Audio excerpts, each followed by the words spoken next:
In today's video, I'm going to teach you how to create an N8n node.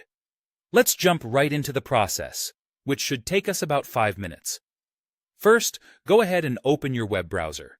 You'll want to navigate to the official N8n website. This is where all the magic happens. Once you're on the website, take a moment to look around if it's your first visit. Familiarizing yourself with the layout can help you in the long run. Now your next step is to sign in. Look around the home page until you find the Sign In option. It's typically located at the top right corner of most web interfaces, but it could vary. Click on it and proceed to log in with your credentials. If you're new to N8n, you might have to create an account at this stage before moving forward.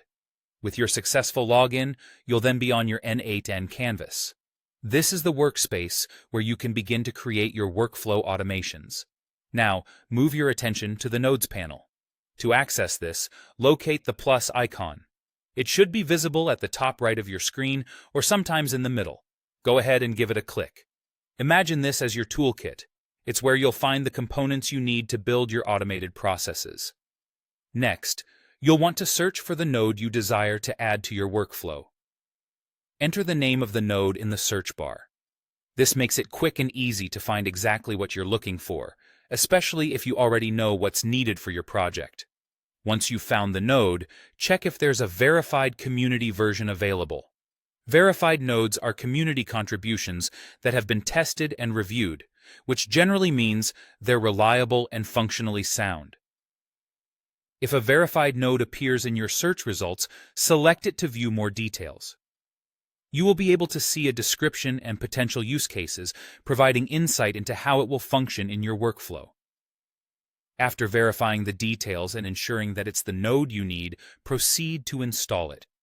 This process is straightforward, usually just a click away from adding it to your arsenal of tools. Finally, once the node is installed, you can add it to your workflow easily. Drag and drop it into your workspace and start connecting it with other nodes to create the required automation processes. This is where your creativity comes into play, allowing you to build a workflow that can save you time and effort. Thanks for tuning in, and I hope this guide has been helpful in setting up your N8n node. If you have any questions or need further explanations, feel free to reach out in the comments below. Until next time, happy automating.